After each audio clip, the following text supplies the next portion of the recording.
Your Daily 180, 180 seconds of pure Bible study. What do you know about New Testament miracles? That's what we're talking about in this series of lessons.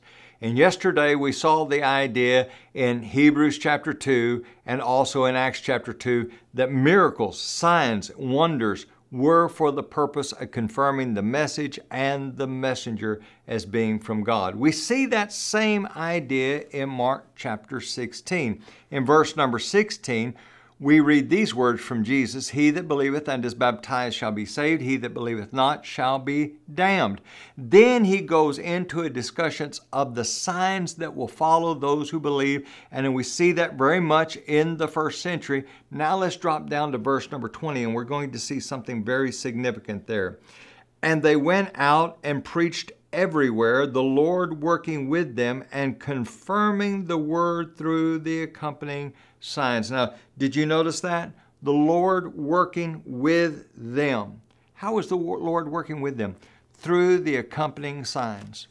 So, one of the apostles will come into town and begin to preach a particular message. And they'll say, "Well, how do we know about this resurrected Jesus?" And it was through the miracles that they confirmed this message is from God.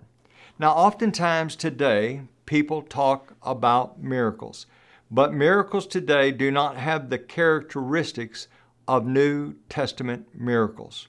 Now, I'm going to mention this today, and we're going to come back and look at maybe a couple of examples of this in future studies that we have. But here are the characteristics of New Testament miracles. They were always immediate. It didn't take days, weeks, or months, but it was immediate. Someone has an automobile accident and they're in a hospital for 4 months and they have a full recovery, and someone says, "That's a miracle."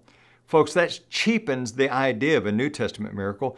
New Testament miracles were immediate. They were verifiable. No one had to guess. They were subject to sense perception. People could see, they could hear, they could taste the fish and the loaves that Jesus had multiplied. They were for the purpose of confirming the preached message. They were dignified in their character, and they were, in fact, very amazing. That doesn't happen today.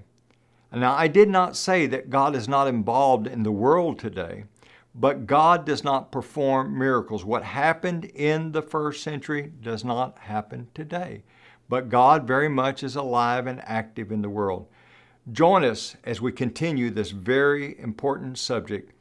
We'll be looking forward to participating with you.